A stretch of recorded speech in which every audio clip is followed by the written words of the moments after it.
Okay so hey guys, good morning, good afternoon and good evening everyone. कैसे हो आप सब लोग। एंड उम्मीद करता हूँ कि जो फर्स्ट जो चैप्टर हुआ है हमारा वो बहुत अच्छे से कंप्लीट हुआ होगा एंड आप सबको समझ में आया होगा। हर एक कंसेप्ट जो है आपको अच्छे से समझ में आई होगी। So we are moving on to the next chapter, that is money. Most important part है इकोनॉमी में मनी।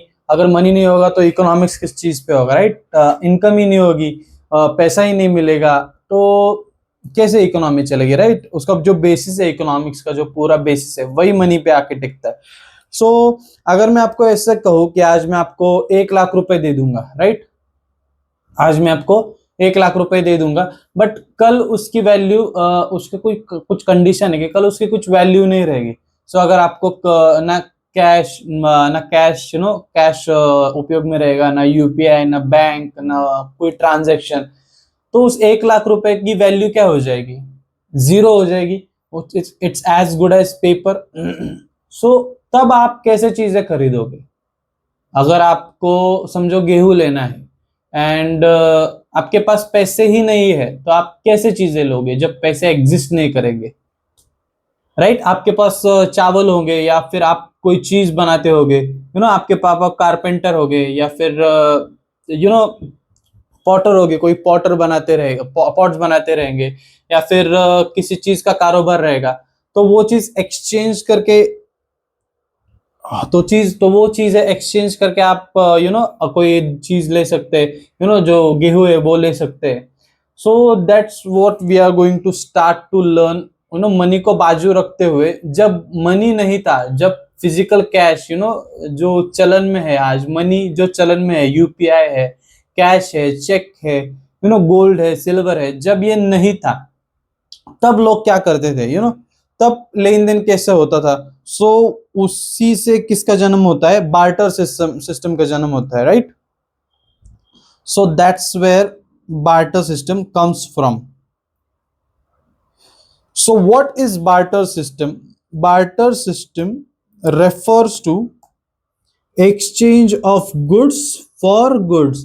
मनी का एक्सचेंज नहीं होता है यहाँ पर, किसी ज्वेलरी का एक्सचेंज नहीं होता है, कोई मेटेलिक चीज का एक्सचेंज नहीं होता है, किसी और चीज का एक्सचेंज नहीं होता, जस्ट गुड्स के लिए गुड्स का एक्सचेंज होता है, राइट? पेपर और समझो कोई चीज जिसमें यूटिलिटी हो, सामने वाले को उसमें यूटिलिटी लगे, राइट? कोई भी चीज जिसका एक्सचेंज होता है गुड्स के लिए, ना कोई मनी के लिए, तो उसे क्या कहा जाता है? Barter system. फॉर एग्जांपल, आप मुझे एक किलो गेहूं चाहिए और आपको 1 किलो राइस चाहिए, तो हम क्या करेंगे?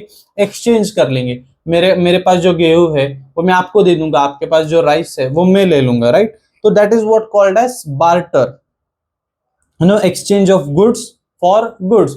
मेरे पास 2 बकरियां है, राइट? और आपके पास एक गाय है, मुझे गाय खरीदनी है, बट आपको 2 बकरियां चाहिए, तो क्या कर लेंगे हम? मैं आपको 2 बकरियां दे दूंगा, आप मुझे एक गाय दे देना, right? So that is what called as barter system. But आज तक हम ये बार्टर क्यों नहीं फॉलो करते? Why money came? किसी चीज में अगर प्रॉब्लम होती है तभी तो हम उसे एक्सचेंज करते हैं, राइट? ओके, अगर वो स्मूथली चलता है तो हम क्यों एक्सचेंज करेंगे? अच्छी भली चीज को क्यों रोकेंगे?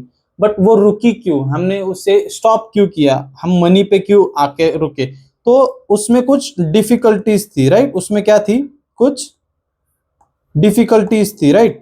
So what were those difficulties? Difficulty number 1 ये थी कि problem of double coincidence of want. ऐसा जरूरी नहीं है कि किसी के पास गेहूं है तो उसे चावल की ही जरूरत होगी। जैसे हमने आप पहले के एग्जांपल में जैसे किया था कि आपको चावल की जरूरत थी और मुझे गेहूं की जरूरत थी, या फिर वाइस वर्सा, मुझे चावल की जरूरत थी, आपको गेहूं की जरूरत थी।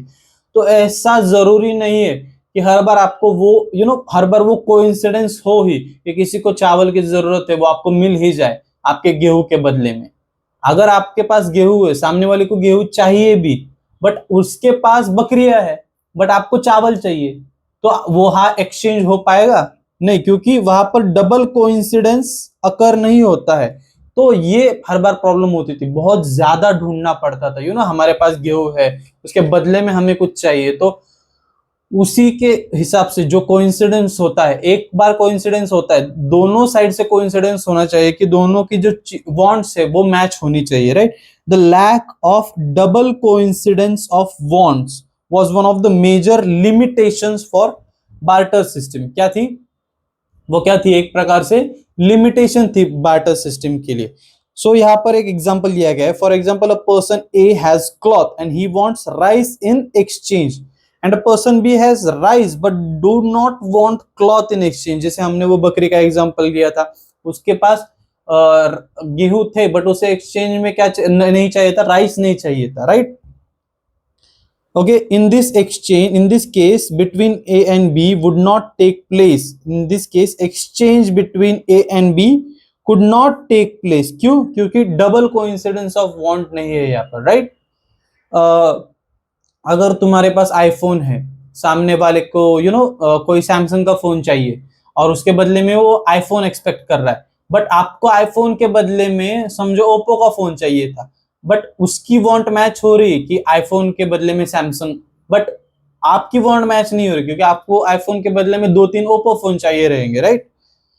सो that is what problem of double coincidence means. Double coincident of want यहाँ पर मैच नहीं हो रहा है। सो सेकंड पॉइंट यहां पर आता है lack of common measure of value. आपको 1 लीटर दूध की जरूरत है, आप मार्केट में चले गए, राइट? और आप आम की बोरियां लेकर चले गए, बट 1 लीटर दूध मतलब कितने आम देने होंगे वो कैसे डिसाइड होगा, राइट? और मतलब कितने पेन्स देने होंगे या फिर कितने बुक्स देने होंगे, तो इसका मेजर कौन डिसाइड करेगा? While exchanging goods for goods there was no standard unit of account to determine the value of commodity. ये जो वैल्यू ऑफ कमोडिटी है कि 1 लीटर दूध का प्राइस कितना होगा, जैसे आज आप समझ सकते हो 1 लीटर दूध 60 रुपए में मिलता है, it is so logical, right? But उस जमाने में जब बार्टर सिस्टम चलता था तो कितने आम मिलेंगे 1 लीटर दूध के एक्सचेंज में, या फिर कितने नोटबुक्स, या फिर कितने पेन्स, या फिर कितने बेरीज, या फिर कितने ग्राम या कितने किलो व्हीट देना पड़ेगा दूध के लिए, वो मेजर करना बहुत मुश्किल था। It was difficult to compare 2 litres of milk with 2 kilogram of rice. मैं मार्केट में जाऊंगा, मेरे पास 2 किलो राइस है और आपको 2 किलो मिल्क चाहिए, बट आपको क्या लगेगा कि 2 किलो राइस की वैल्यू ज्यादा है, उसे क्या लगेगा कि नहीं 2 किलो राइस में 2 किलो मिल्क मिल सकता है आसानी से। इसमें क्या हो सकता है? दोनों लोगों में कॉन्फ्लिक्ट होता है, हर किसी को अपनी चीज अपनी चीज की वैल्यू ज्यादा लगती है। जिसके पास राइस है उसे राइस की वैल्यू ज्यादा लगती है, जिसके पास मिल्क है उसे मिल्क की वैल्यू ज्यादा लगती है। वहां पे बार्गेन जो है वो बहुत बहुत डिफिकल्ट लेवल पे होता है। मेजर करना ही डिफिकल्ट है तो बार्गेन करना ही पड़ेगा। बार्गेन बहुत डिफिकल्ट होता है, उससे टाइम चला जाता था, बहुत ज्यादा टाइम चला जाता था, राइट? तो मेजर करना किस चीज की वैल्यू कितनी है वो मेजर करना बहुत मुश्किल हो जाता था। अगर आपने जो फिक्स किया कि 5 mangoes is equal to 1 litre of milk, but अगर कोई राइस लेके आया फिर राइस से मेजर करो, कोई गेहूं लेके आया गेहूं से मेजर करो, कोई वुड लेके आया तो वुड से मेजर करो, आप कितनी चीजों से मेजर करेंगे, right? So lack of common measure था, कॉमन मेजर ऑफ वैल्यू में क्या था? लैकिंग था। और जो थर्ड बहुत डिफिकल्ट थिंग थी कि आपने समझो difficulties in storage of goods. समझो आपने महीना भर किसी के यहाँ काम किया और आपको सैलरी में 100 लीटर्स मिल्क मिला, तो मिल्क का मिल्क खराब भी हो सकता है, उसको दही जम सकता है, वो फट सकता है, फिर उसकी वो पेरिशेबल आइटम है, या फिर किसी ने 100 किलो सेब दे दिया एज अ सैलरी आपको क्या दे दिया? 100 किलो सेब दे दिए, तो आपको विद इन 10 to 12 डेज उसका पूरा खर्च करना पड़ेगा, क्योंकि at the end of the month शायद वो खराब भी हो सकते हैं। तो पेरिशेबल आइटम्स जो है, perishable commodities like milk, eggs and fish, vegetables etcetera were difficult to store and difficulties were also experience due to lack of space. अगर किसी को गाय बेचनी है, राइट, किसी को अपनी गाय बेचनी है और इसके बदले में बहुत सारी चीजें आएगी, राइट? अगर वो लकड़ा लेना चाहते हैं तो इतने सारे लकड़े आएंगे कि उसको रखने में भी प्रॉब्लम हो सकती है। Require to store and heavy and bulky and goods जो है उसमें lack of space required to store heavy and bulky goods, उसे रखने में जो है जगह कम पड़ सकती है, राइट? सो ये पॉइंट क्या कहता है, difficulty in storage of goods, it is necessary to store goods for future consumption, right. पूरे महीने का खर्च आपको संभालना है, आपको कुछ सेविंग्स भी करनी है। Sometimes due to perishable nature of certain goods it was difficult to store them for future use, right. ये अच्छे से आपको पॉइंट समझ में आया। So fourth point was indivisibility of certain goods. For example आपके पास जो है एक गोट है, एक गोट है, आपको बाय करना है 10 litre of milk, 50 KGs of wheat, and आपको 5 ग्राम्स ऑफ गोल्ड भी बाय करना है। ओके, सो ये जो है मिल्क आपने ए से ले लिया, उसके बाजू में बी का शॉप था, वहां से व्हीट ले लिया, उसके बाजू में सी का शॉप था, वहां से गोट ले लिया। ओके, तो आप ये तीनों में इस एक गोट को कैसे बांटोगे, इसका डिविजिबिलिटी कैसे करोगे? So in barter system it was inconvenient to divide animal, house और small into small parts, right. और अगर ये काट के अगर आपने डिस्ट्रीब्यूट भी कर लिया तो वो क्या होगा, स्टोरेज करने में डिफिकल्टी आएगी, क्योंकि उसे जल्द से जल्द कंज्यूम करना होगा या फिर उसके खाल के कोई चीजें बनानी होगी। वो वहां पर बैठकर आगे का धंधा नहीं कर पाएगा, क्योंकि उसे घर पे जाके उस पे प्रोसेस करनी है, जो उसे मिला है, गोट मिले या कोई और चीजें मिली है, उसे उस पे क्या करना है, प्रोसेस करना है, right. So indivisibility of certain goods, इसको डिविजिबल करना बहुत मुश्किल होता है। 1 किलो राइस के बदले में आप 1 किलो मिल्क ले भी लोगे, वहां पर इजी हो जाएगा, पर आपके पास समझो गोट है या फिर आपके पास आपका घर है, आपको घर बेच के कुछ खरीदना है, तो animal, house into small small part, it was difficult to fix the proportion. पहले आप गोट को कितने हिस्सों में बांटोगे, मिल्क के लिए कितना हिस्सा मिलेगा, व्हीट के लिए कितना हिस्सा मिलेगा, या फिर गोल्ड के लिए कितना हिस्सा मिलेगा, वो प्रोपोर्शन फिक्स करना बहुत मुश्किल था। Of one commodity in exchange for another commodities. Example, यहाँ पर एक एग्जाम्पल है कि A has sack of wheat and he wants goat in exchange. Individual B has goat, he wants only half sack of wheat. In this situation exchange between the two commodities is impossible, क्योंकि वो गोट को आधा काट के तो नहीं दे सकता, right. उसे जिंदा गोट बेचनी है, दूध, गोट से दूध आता है, फिर वो मरने के बाद उसकी खाल यूज में आती है, बायोफ्यूल बन सकता है उसके जो एक्सक्रीशन है उससे, राइट। सो उससे गोट पूरी ही बेचनी है, बट इसे सैक आधा ही चाहिए। तो यहाँ पर क्या हो जाता है, इंडिविजिबिलिटी ऑफ सर्टेन गुड्स की वजह से जो बार्टर सिस्टम है वो फेल, उसका जो यूज है वो अच्छी तरह से नहीं हो पाता है, right. Problem in making deferred payment. Deferred का अर्थ है कि फ्यूचर, डेफर्ड मतलब क्या, फ्यूचर। जो फ्यूचर में आपको पेमेंट्स करनी है उसमें क्या हो जाता है, उसमें प्रॉब्लम आ जाती है। फॉर एग्जांपल आपने किसी से एक गोट ले ली at the start of the year, तो आप में डिसाइड हुआ कि आप एंड ऑफ द ईयर आपको उसे एक गोट रीपे कर दोगे। बट क्या हो जाता है कि ड्यू टू सम रीजंस वो गोट बीमार पड़ जाती है, या फिर शी गेट्स प्रेग्नेंट, या फिर वो बहुत कमजोर हो जाती है, जैसी जब खरीदी थी उसकी जब हेल्थ थी वो डिटेरियोरेट हो जाती है at the end of the year. तो उसका पेमेंट वही गोट से करना, वो क्या हो जाता है, प्रॉब्लम आ जाती है उसमें। Deferred payments means payments made in future, repayment of those loan made difficult due to exchange in commodities. आपने 100 किलो दूध लिया, 100 लीटर दूध लिया, वही दूध आप ईयर के एंड में आप रिटर्न कर सकते हो नहीं, दूध में पेमेंट करना, क्योंकि दूध के अगर फॉर एग्जांपल आपने गोल्ड ले लिया, गोल्ड की वैल्यू बढ़ गई, at the end of the year आपको गोल्ड देना है, तो कितना गोल्ड देना पड़ेगा, उसकी वैल्यू कौन सेट करेगा, क्योंकि गोल्ड के रेट बढ़ते कम होते रहते हैं, राइट। तो डेफर्ड पेमेंट्स करने में जो है वो प्रॉब्लम आ जाती थी। यहाँ पर और एक एग्जांपल लेंगे हम लोग, फॉर एग्जांपल अगर हम 50,000 रुपए लेते हैं किसी से उधार, at 10% interest rate, okay, for the year, तो रिटर्न करने में आसानी हो जाती है। 50,000 प्लस 10% इज 5,000 प्लस 50,000, राइट। 55,000 आपको उसे रिटर्न करने, it's so clear.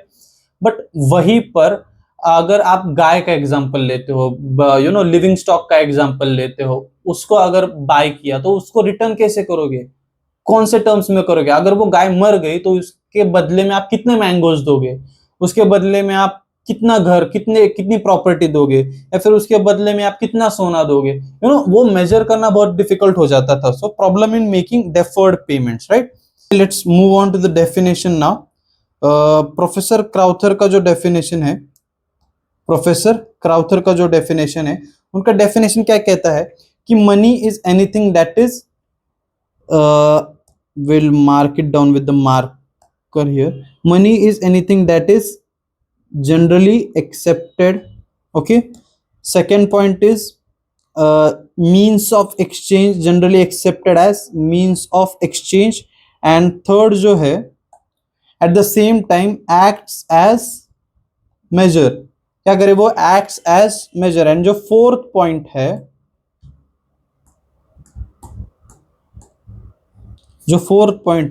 and a store of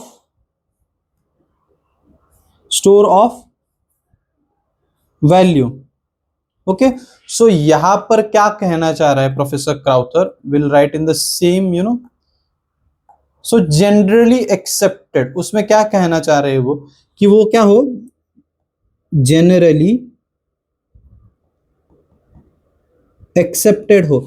यहां पर हम एग्जांपल लेते हैं करेंसी इंडियन रुपीज का। आप कहीं भी जाओ, if you deal with Indian currency, आप 10 रुपए का नोट लेके देके 10 रुपीज का ओरियो ले सकते हो। आप 60 रुपीज 50 रुपीज का नोट एंड 10 रुपीज का नोट लेके एक 1 लीटर मिल्क का पैकेट ले सकते हो। कोई आपको नहीं बोलेगा नहीं, कोई आपको ना बोलेगा नहीं, क्योंकि जनरली एक्सेप्टेबल है। वही अगर आप दूध के बदले में नेपाल के कोई करेंसी दे दोगे, उसी वैल्यू की नेपाल के करेंसी दे दोगे, कोई लोग एक्सेप्ट कर सकते हैं क्योंकि उन्हें एज अ कलेक्टेबल रखना पसंद होगा, बट कोई लोग एक्सेप्ट नहीं करेंगे क्योंकि उनको जरूरत होगी इंडियन करेंसी की, राइट। सो वो जनरली एक्सेप्टेबल है क्या? नहीं है। सो that is not generally acceptable. So money कोई ऐसी चीज होनी चाहिए जो जनरली एक्सेप्टेबल हो, राइट। वो क्या हो? जनरली एक्सेप्टेबल हो। Okay, and second point is means of exchange.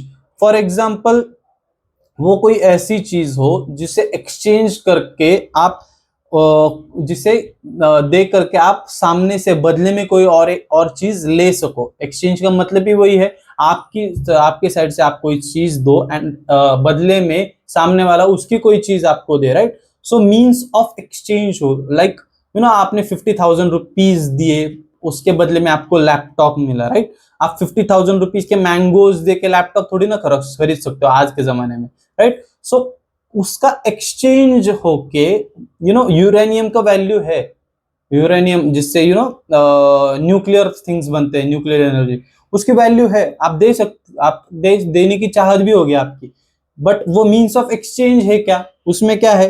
Value भी है, उसकी यूटिलिटी भी है, बट वो exchange, means of exchange act कर सकता है क्या? नहीं, क्योंकि उसे स्टोर करना इम्पॉसिबल है। सब है उसमें, वैल्यू वगैरह सब कुछ है, यूटिलिटी भी है, उसे बेचकर आप बाद में एक्स्ट्रा पैसे भी कमा सकते हो, उससे ऊपर भी।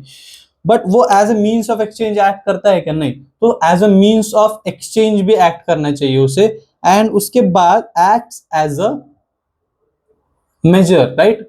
इट शुड एक्ट एज अ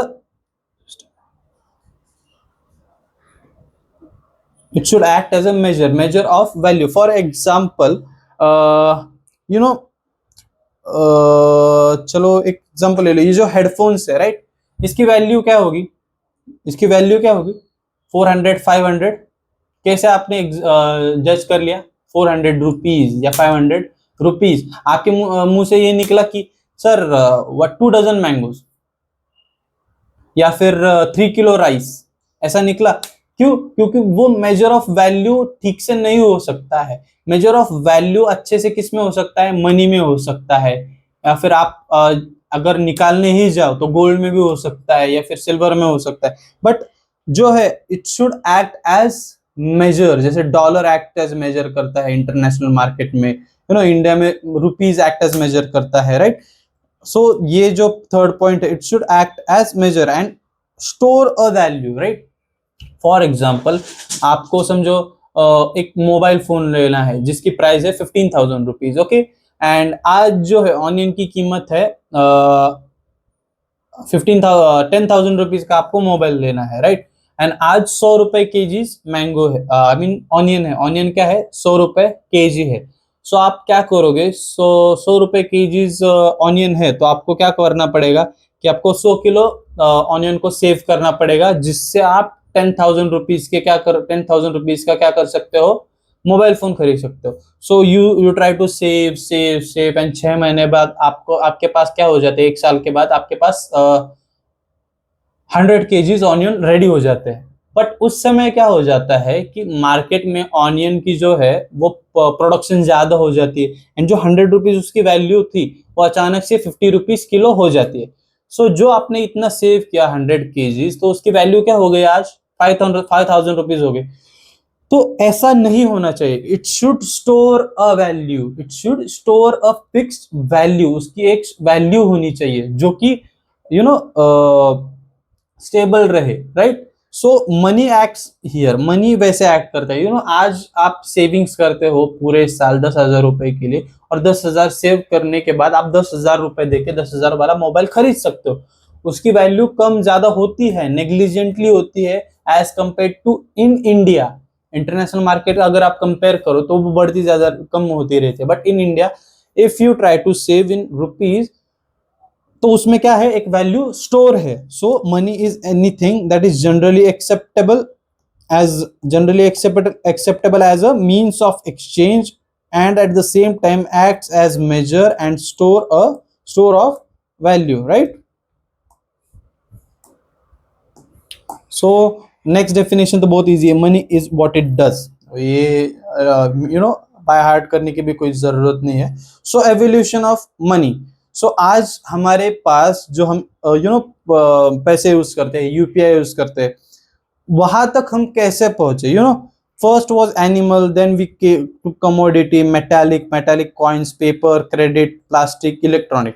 यहां से हम जो इलेक्ट्रॉनिक तक पहुंचे हैं वो कैसे पहुंचे, will go through a story, like एक स्टोरी जैसे आगे बढ़ेंगे हम लोग। एनिमल मनी, एनिमल मनी मतलब जो है प्री हिस्टोरिक एरिया में, प्री हिस्टोरिक पीरियड में जो एनिमल मनी यूज हुआ करता था, लोगों के पास जो है लाइफ स्टॉक होता था, जैसे काउ, शीप, गोट। आज भी लोगों के पास बहुत लोगों के पास काउ रहती है, शीप्स रहते हैं, there are types of farmers who trade in livestock and all those things, however due to their indivisible nature, जैसे हमने पहले डिस्कस किया था, ओके फॉर एग्जांपल जैसे आपके पास एक घोड़ा होगा, आपके पास एक घोड़ा होगा जिसकी कीमत 1 लाख रुपीज होगी, राइट। बट आपको उसके बदले में जो साइकिल चाहिए, राइट, साइकिल चाहिए जो जिसकी कीमत 5,000 रुपीज होगी, ओके। सो आप ऐसा कर सकते हो क्या कि घोड़े को 20 भागों में कट करके एक हिस्सा आप साइकिल वाले को दे दो, ऐसा हो सकता है? नो। सो उसकी वजह से प्रॉब्लम आता था मनी में, एक्सचेंज में। एनिमल जो मनी था उसका ये बेसिक प्रॉब्लम था, इंडिविजिबिलिटी फैक्टर था, वो जनरली एक्सेप्टेड था। जैसे यहाँ पर जो पॉइंट है, एनिमल मनी जो है वो जनरली एक्सेप्टेबल था, वो मीन्स ऑफ एक्सचेंज भी था, बट उसका मेजर करना बहुत मुश्किल था। कोई कह सकता है कि एक गोट के बदले में 5 बैग्स ऑफ राइस ठीक है, कोई कहता था एक गोट के बदले में 8 बोरी ऑफ राइस ठीक है, राइट। सो उसका मेजर भी ठीक से नहीं होता था, और उसका स्टोर वैल्यू, मतलब आज जो गोट का वैल्यू है वो 1 साल बाद रहेगा ही, ऐसा भी नहीं हो सकता, क्योंकि उसका एक्सीडेंट हो सकता है, या फिर उसका वेट कम हो सकता है, उसके अगर फीमेल गोट है तो उसके दूध देने की जो कैपेसिटी वो कम हो सकती है, इसलिए द स्टोर ऑफ वैल्यू है वो भी कम हो सकता था। इसलिए एनिमल मनी से हम आगे बढ़कर जो है कमोडिटी मनी पे आ गए। एनिमल को ट्रेड करने से अच्छा हमने क्या समझा कि हम एनिमल स्किन को ट्रेड करेंगे, हम ग्रेन्स को ट्रेड करेंगे, सॉल्ट के साथ ट्रेड करेंगे। सॉल्ट जो है, Romans use to trade in salt, like जो सैलरी वर्ड है, आपको एक फन फैक्ट बताता हूँ। सैलरी जो वर्ड है वो सॉल्ट के वजह से ही डिराइव हुआ है। पहले जो रोमन्स को जो एक्सचेंज में जो उनको रेम्यूनरेशन मिलता था वो उस चीज के लिए मिलता था क्योंकि उससे वो सॉल्ट खरीद सके उनके डेली यूज के लिए। So it was called as salarium, like salarium, money given for buying salt. So उससे सैलरी जो वर्ड है वो इजाद हुआ था। सो रोमन्स के काल में जो सैलरियम वर्ड था उससे सैलरी वर्ड का इजाद हुआ है, राइट। And commodity money like salt में लोग they used to trade, but उससे प्रॉब्लम क्या हो जाता था कि अगर आपने एनिमल को स्टोर कर लिया और वो कभी किसी नेचुरल कैलेमिटी की वजह से मर गया, या फिर वो बीमार हो गया, या फिर उसे कुछ हो गया, तो उसकी जो स्टोर वैल्यू है वो कम हो जाती थी। सॉल्ट में अगर बारिश गिर गई, पानी नमक के साथ मिल गया, तो वो डिमिनिश हो जाता था। सो जो स्किन है वो खराब हो जाती थी। सो ऐसे बहुत सारी चीजें होती। स्टोर वैल्यू में जो है इसके इस चीज की वजह से स्टोर वैल्यू में क्या हुआ था, प्रॉब्लम आती थी। That's why we shifted from commodity money, right. Commodity money का मतलब आपको अच्छे से समझ में आया, right. Commodity money in olden days, commodity used to be used as money were dependent on climatic condition and culture. Example, animal skin, grains, shells, feathers. कौड़ी हम बोलते थे, एक कौड़ी भी नहीं मिलेगी, तो कौड़ी जो सेल्स थे उसे कौड़ी कहा जाता था। Rare article stones were used as the medium of exchange. Due to problem of storage of such commodities, metallic money came into existence, right? So हम क्या कहते हैं, इसको स्टोर करने में डिफिकल्टी आती है, राइट। सो हम क्या करेंगे, मेटल पे शिफ्ट हो जाएंगे। कहां पर शिफ्ट हो जाएंगे हम लोग, मेटल पे शिफ्ट हो जाएंगे। क्यों? क्योंकि मेटल जल्दी से खराब नहीं होता था, उसकी वैल्यू भी कम नहीं होती थी।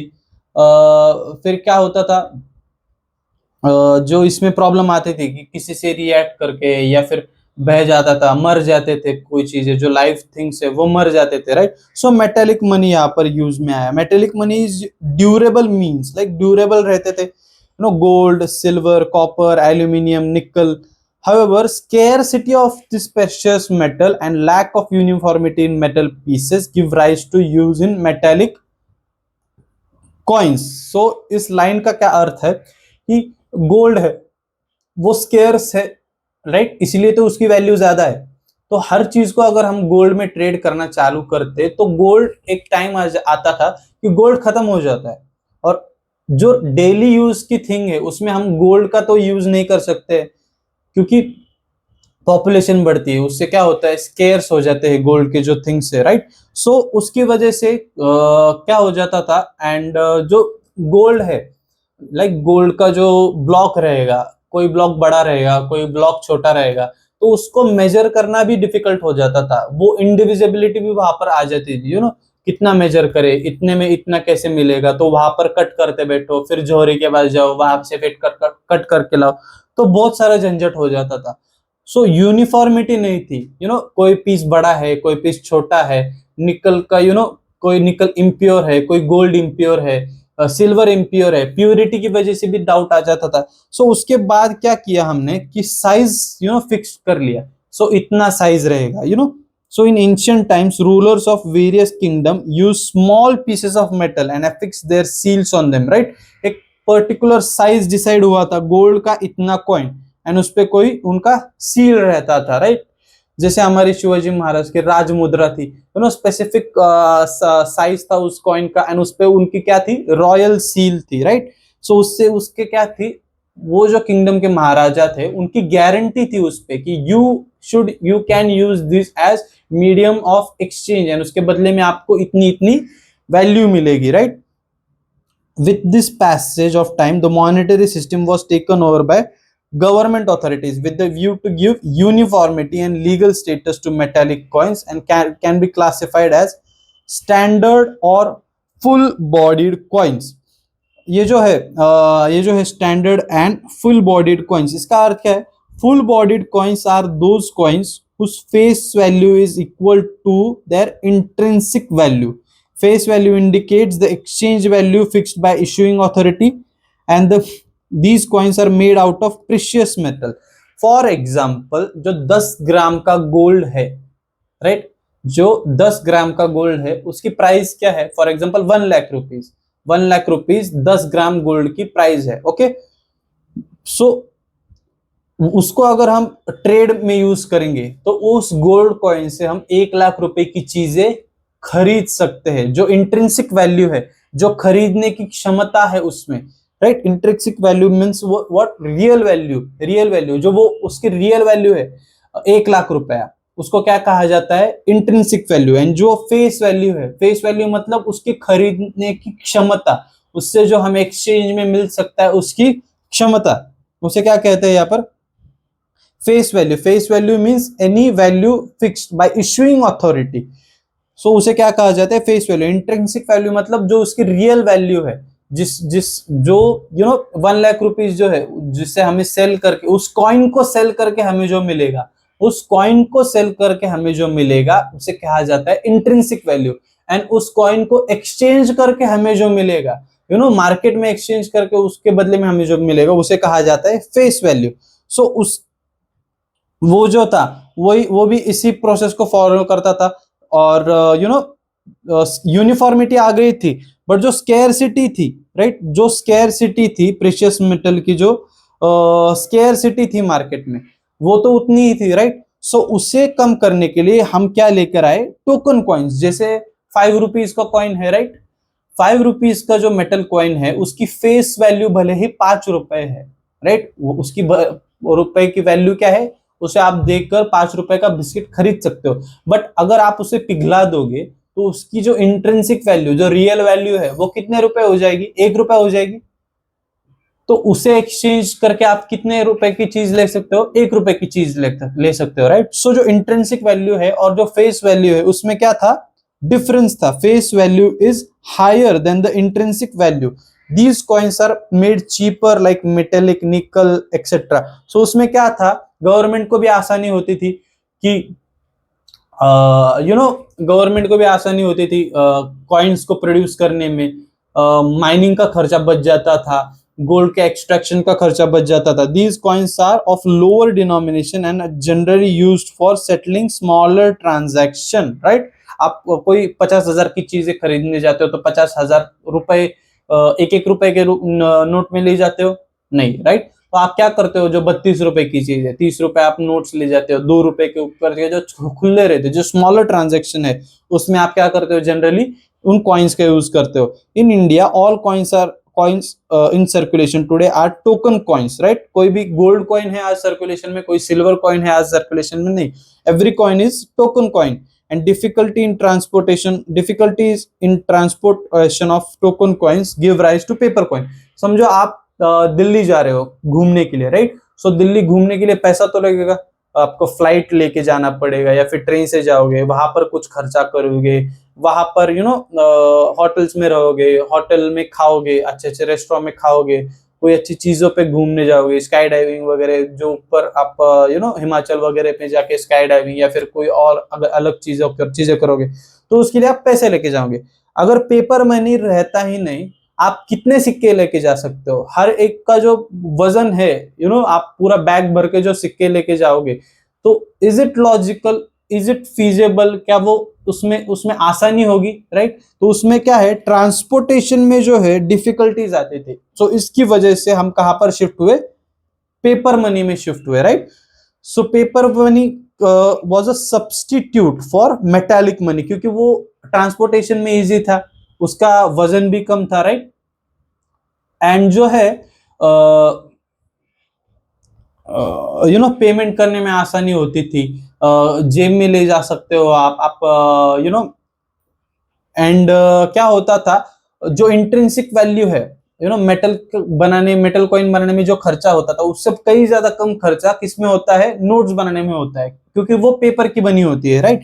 And in the course of time issue of currency note was monopolised bye central bank. कि कौन करेंसी इश्यू करेगा? सेंट्रल बैंक ही करेंसी इश्यू करेगा, कोई और अदर ऑर्गेनाइजेशन करेंसी इश्यू नहीं करेगा। मोनोपोली का मतलब कोई एक चीज, किसी एक चीज का वहां पर अथॉरिटी होना। So central bank, paper money consist of paper currency issued by government and central bank of the country. So central bank of the country क्या है? RBI. RBI is the central bank of the country. वो central bank of India नहीं, that is a commercial bank. Central bank of the country, of India कौन है? RBI. Central bank in the country कौन है? RBI, right. In India 1 rupee note and all coins are issued by government. जो 1 रुपए का note है and जितने भी सिक्के हैं वो कौन इश्यू करता है? गवर्नमेंट इश्यू करता है। एंड जो करेंसी है that is of higher denomination are issued by central bank, that is Reserve Bank of India। Inconvenience in in handling and risking of storing the money. अगर आप जेब में बहुत सारे कैश लेके घूमने जाते हो, आपको क्या डर रहता है? कोई चुरा ना ले, राइट? आप 50,000 रुपए लेके घूमने गए और आपका पॉकेट किसी ने मार लिया, आपके पैसे किसी ने चोरी कर लिए, इसका आपको डर ऑब्वियसली रहता है। तो उस रिस्क को मिटिगेट करने के लिए, उस रिस्क को खत्म करने के लिए कौन सी चीज आई? Bank money. That is, bank money refers to deposit which are in the form of cash and saved by the people. It is used to create credit money. Okay, पहले हम बैंक मनी का concept अच्छे से सीख लेते हैं। आपके घर में कैश पड़ा हुआ है, आपको डर लगता है कि कोई चोरी ना कर ले, so what you do is deposit that money in the bank, right?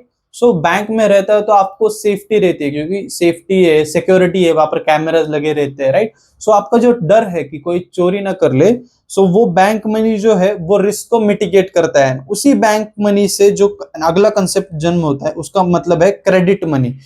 जो बैंक है वो आपका पैसा लेकर क्या करती है? किसी और को उसे उधार पर देती है, और उससे जो इंटरेस्ट मिलता है उसमें से आधा इंटरेस्ट या फिर उसमें से कुछ प्रोपोर्शन ऑफ इंटरेस्ट आपको मिलता है, right? This can be withdrawable and transferable on demand by means of cheque, demand draft etcetera. Cheque and demand draft are not actual money but a credit instrument. वो क्या है? एक okay, so what will be talking about here? Credit money plays an important role in economic development on the background of global economy. Cashless transaction gained an importance, thereby rise to give to plastic money. Okay, यहाँ तक है। जो credit money है, आपका पैसा आप अगर घर में रखते हो, अलमीरा में रखते हो, तो उससे इकोनॉमी का ग्रोथ होता है? नहीं। वो अगर आप पैसा बैंक में जमा करते हो, कोई और आदमी उसको अच्छे से यूज करके, राइट, उसका अच्छे से यूज करके इकोनॉमी में बढ़ोतरी करता है, उसमें से जो इनकम होता है उसका इंटरेस्ट का जो हिस्सा है वो बैंक को देता है। एंड बैंक में अगर मनी आपका रहता है तो वो सेफ भी रहता है, एंड आपको उस पे क्या होता है? इनकम भी जनरेट होता है, तो इकोनॉमिक डेवलपमेंट भी होता है। वही यहाँ पर कहा गया है कि credit money plays an important role in economic development. And जो कैशलेस ट्रांजेक्शन होते थे, जैसे एनईएफटी था, बैंक मनी के द्वारा आप एनईएफटी करते हो, आरटीजीएस करते हो, तो उससे क्या हुआ? लोगों की जो क्रेज है कैशलेस ट्रांजैक्शन में वो बढ़ी। तो उससे किसको राइज मिला है? प्लास्टिक मनी को। Plastic money is easy to use transaction due to advance technology. Advance technology मतलब जो उसमें सिम चिप रहता है, उसका आप कहीं पे स्वाइप करते हो या फिर उससे पेमेंट करते हो, प्लास्टिक मनी कहा जाता है। उसके अंदर पैसा रहता है क्या? नहीं, पैसा बैंक में रहता है, वो उससे हम एक्सेस कर सकते हैं। जो बैंक का जो पैसा है उससे हम लोग क्या कर सकते हैं? उससे हम एक्सेस कर सकते हैं, उससे आपको चोरी का डर खत्म हो जाता है। अगर आपका कार्ड भी गुम हो जाता है तो you can call on certain number and you can block your card, right? अगर पैसे अगर चोरी हो जाते हैं, आप आरबीआई में कॉल करके बोल सकते हो कि ये मेरे नोट्स चोरी हुए, उसका एक्सेस ब्लॉक कर दो। नहीं हो सकता है, सो राइट, प्लास्टिक मनी से जो है वो सेफ्टी भी बढ़ जाती है, राइट? एंड जो है आपका जो ईज ऑफ एक्सचेंज जो है वो भी बढ़ जाता है, राइट?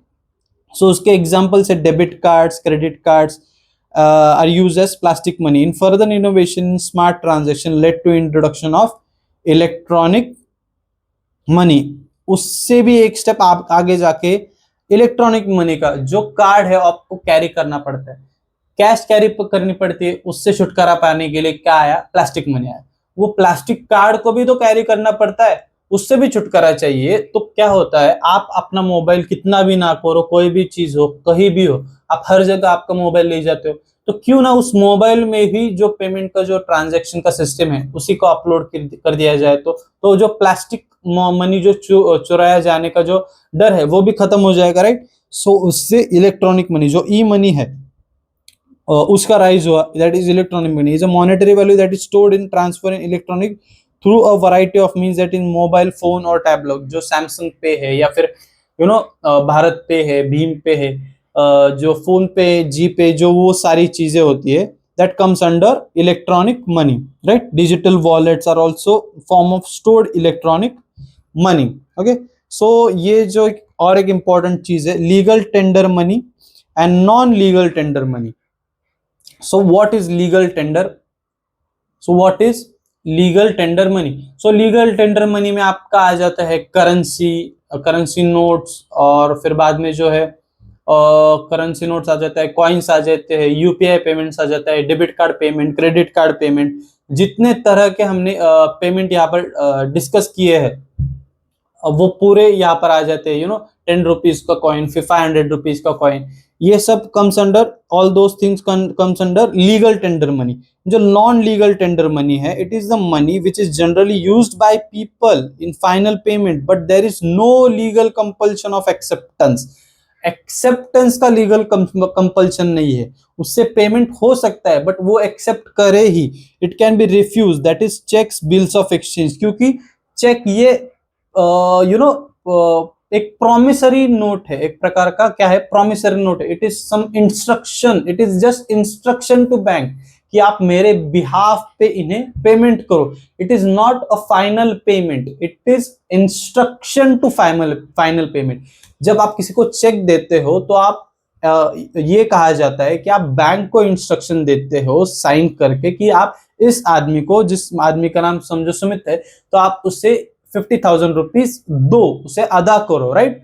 बट जब आप 500 के अगर 100 नोट्स देते हो तो उसपे पहले से आरबीआई की तरफ से लिखा आता है कि ट्रांसफर करते ही बेरर को, जिसके हाथ में जो ये पैसा है, उसे अदा करने का मैं वचन देता हूं, राइट। ऑब्वियसली आपके नोट चेक कर लो, वहां पर लिखा होगा, तो उसी समय वो पैसे क्या हो जाते हैं, एक्सचेंज हो जाते हैं, इसलिए वो लीगल टेंडर है। इसमें क्या है, ट्रांजैक्शन हो जाता है बट फ्यूचर ट्रांजैक्शन इंक्लूडेड है यहाँ पर। जब बैंक आपको पेमेंट करेगी, अगर उसके अकाउंट में ही उतने पैसे नहीं रहेंगे तो क्या हो जाता है, बाउंस हो जाता है चेक, आपको पैसे नहीं मिलते हैं। बाद में आप कोर्ट केस वगैरह सब करके पेमेंट ले सकते हो, but that is not legal tender money, right. It is also known as optional money. कोई इसे रिफ्यूज कर सकता है, कोई 500 रुपए का नोट पसंद नहीं आया इसलिए रिफ्यूज नहीं कर सकता, but he can refuse cheques and bills of exchange, right.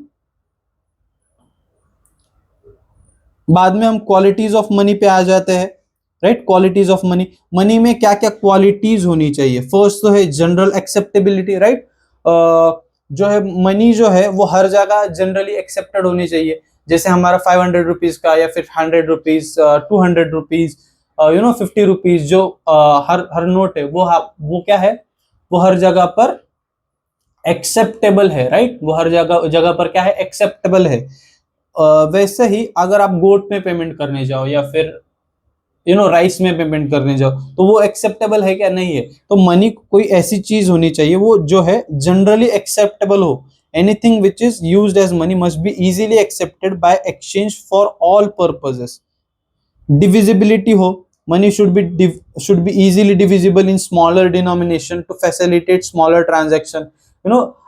आप किसी के पास जाते हो, 100 रुपए का नोट देते हो एंड 5 रुपए की कोई चीज लेते हो, अगर वो दुकानदार खड़ूस होगा तभी आपको 95 रुपीज नहीं मिलेंगे, बट वो मिल सकते हैं, राइट। आप क्योंकि 50 का एक नोट दे सकता है, वो 20-20 के 2 नोट दे सकता है, 5 रुपए का $1 दे सकता है, तो उससे क्या होगा, आपको आपके 95 रुपीज वापस मिल जाएंगे, राइट। सो स्मॉलर डिनोमिनेशन में जो ट्रांजैक्शन करने में क्या हो जाता है, ईज हो जाती है। वहीं पर अगर 1 लाख रुपए का आप नोट निकालते हो तो उसमें क्या होता है, उसको डिनोमिनेट करने में बहुत कठिनाई आ सकती है, राइट। उसको डिनोमिनेट करने में कठिनाई आ सकती है, आप आसानी से उस नोट का यूज नहीं कर पाओगे, right.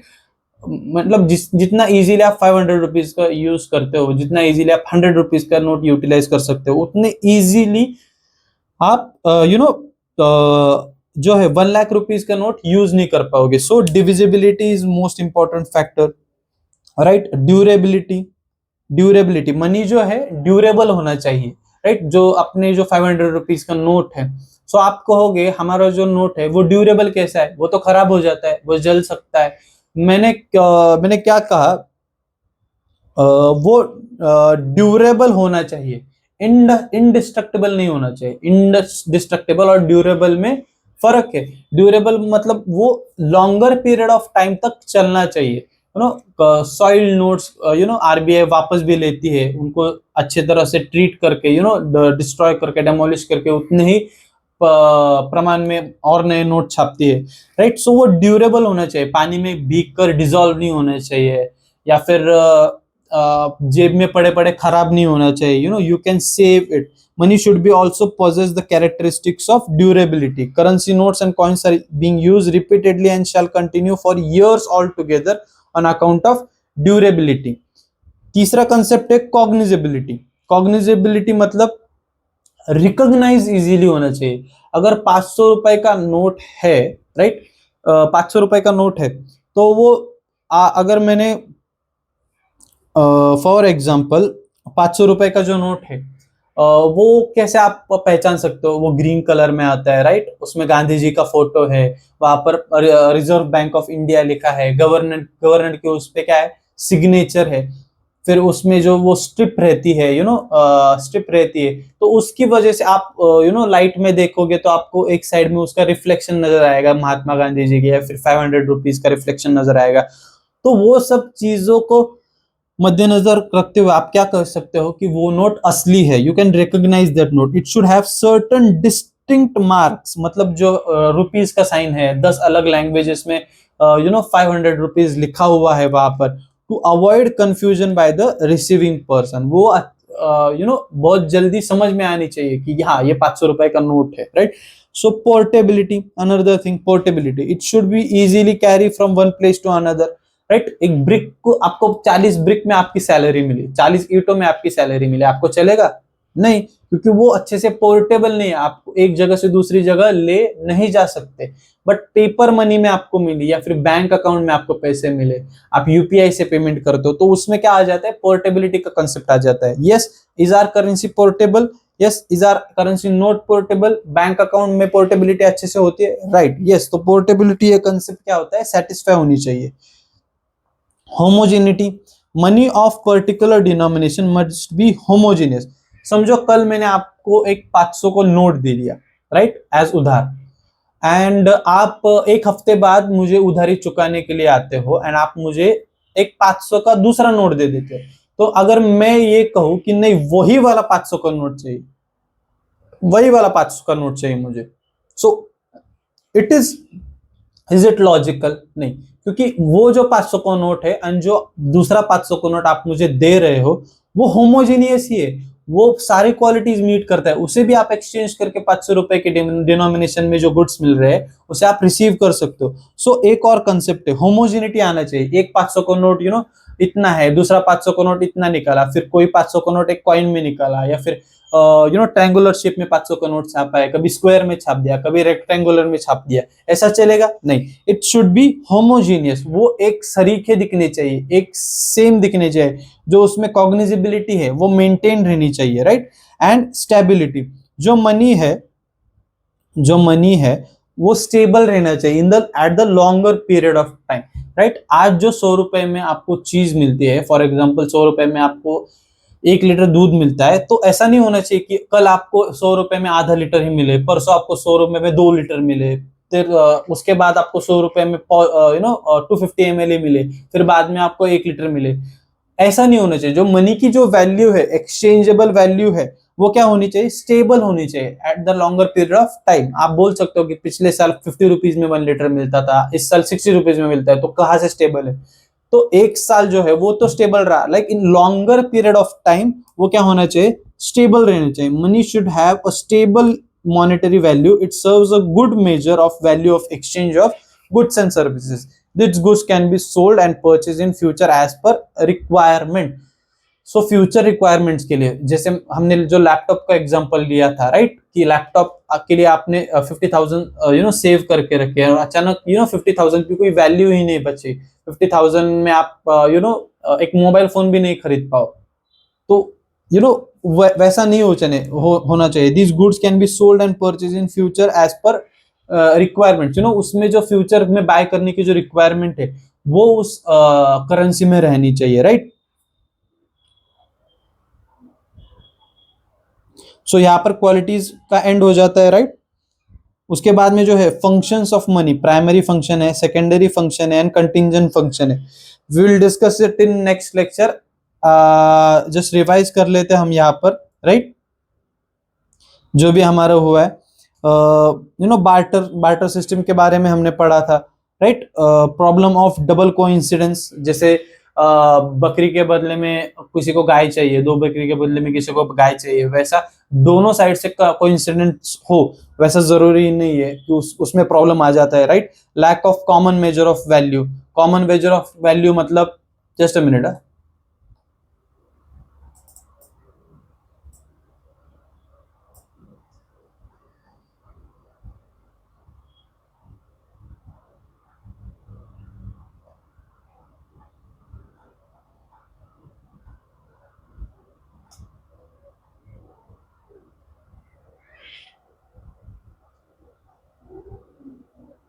Okay, so common measure of value मतलब एक गोट के बदले में कितने सैक ऑफ राइस मिलना चाहिए, एक गोट के बदले में कितने सैक ऑफ राइस मिलना चाहिए, 8, 5, 10, 15, कितने सैक ऑफ राइस मिलना चाहिए, या फिर एक काउ के बदले में या फिर एक घर के बदले में कितने सैक ऑफ राइस मिलना चाहिए, वो मेजर करना क्या होता है, बहुत डिफिकल्ट हो जाता है। So lack of storage of goods, right, lack of storage of goods, अगर किसी को बदले में किसी के सैलरी में 50 लीटर्स ऑफ मिल्क मिला या फिर 100 लीटर्स ऑफ मिल्क मिला, सो वो उसको एक्सपेंस कैसे करेगा, राइट, क्योंकि उसको स्टोर करने में उसे क्या हो जाएगा, आसानी नहीं होगी। किसी को 100 किलो टोमेटो मिले तो उसे स्टोर करने में उसे आसानी नहीं होगी, अगर उसका घर छोटा हो, राइट, तो वो कैसे स्टोर करेगा। सो स्टोर ऑफ वैल्यू में भी क्या हो जाता था, स्टोरेज ऑफ गुड्स में क्या हो जाता था, उससे प्रॉब्लम आ जाता था। इनडिविजिबिलिटी ऑफ गुड्स, किसी को गोट के एक्सचेंज में half he Bora of rice चाहिए, बट वो काट के दे सकता है क्या, नहीं। सो इनडिविजिबिलिटी में प्रॉब्लम आ जाता था, राइट। जैसे हमने यहाँ पर गोट का एग्जांपल लिया था। मेकिंग इन डेफर्ड पेमेंट्स, आपने साल के स्टार्ट में किसी से एक गोट लिए, उसे उस एक्सचेंज में आपको at the end of the year वही गोट देनी है। अगर वो मर जाए, उसका वजन कम हो जाए, उसकी प्रोडक्टिविटी कम हो जाए, या फिर वो प्रेग्नेंट हो जाए, उसका इंक्रीज भी हो सकता है, डिक्रीज भी हो सकता है, तो पेमेंट इन डेफर्ड पेमेंट करने में क्या होता था, प्रॉब्लम आती थी, राइट। सो डेफिनेशन के बारे में हमने पढ़ा था, उसके बाद में कि जनरली एक्सेप्टेबल हो, means of exchange, generally acceptable as means of exchange हो, फिर एक्ट एज अ मेजर हो, मेजर उसका सही हो, and a store of value, उसमें जो वैल्यू है वो स्टेबल रहे, सालों साल तक वो क्या रहे, वैल्यू स्टेबल रहे।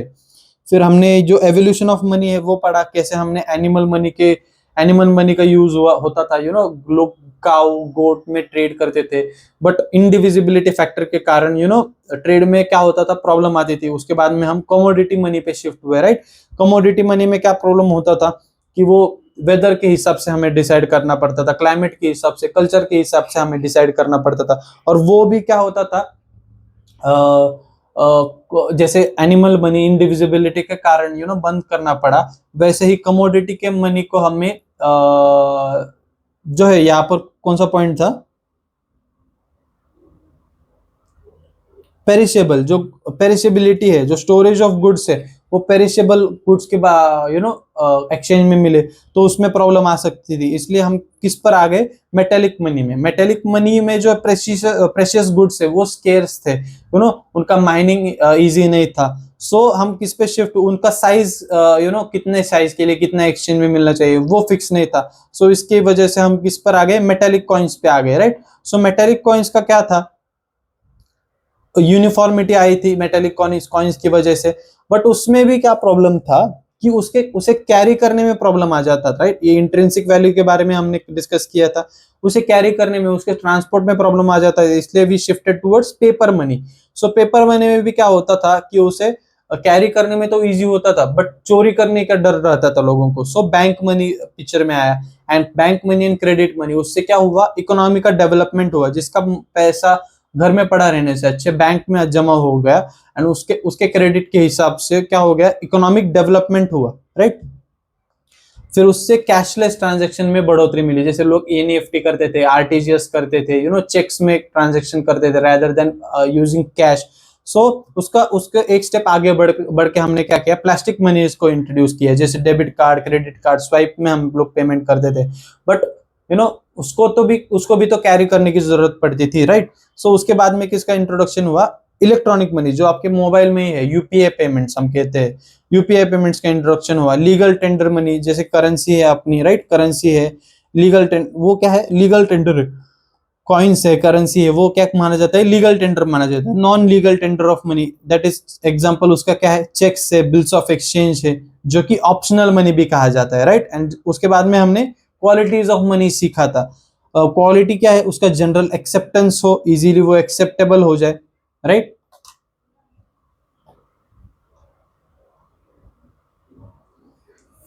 जैसे 1 लाख का नोट अगर मार्केट में आ जाए,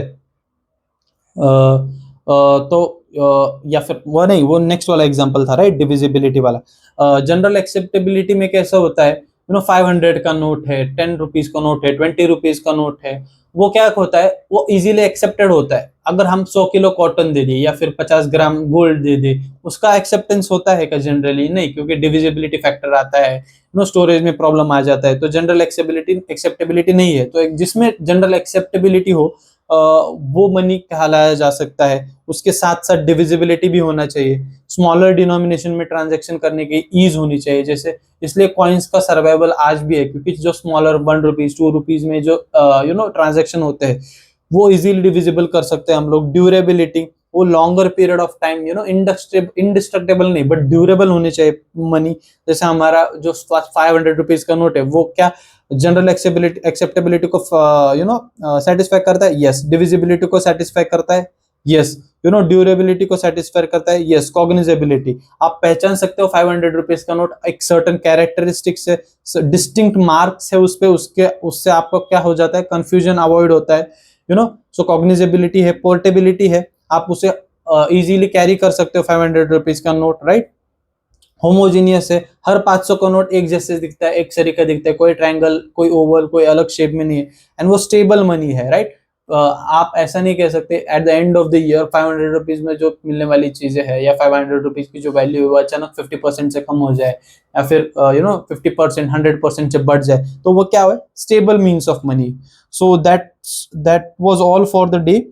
आई होप आपको अच्छे से समझ में आया होगा। अगर कुछ भी समझ में नहीं आते, please do comment, I will sure reply to your comments in the comment section, and we should call it a day. We should call it a day here itself, and have a good day and happy studies. Thank you.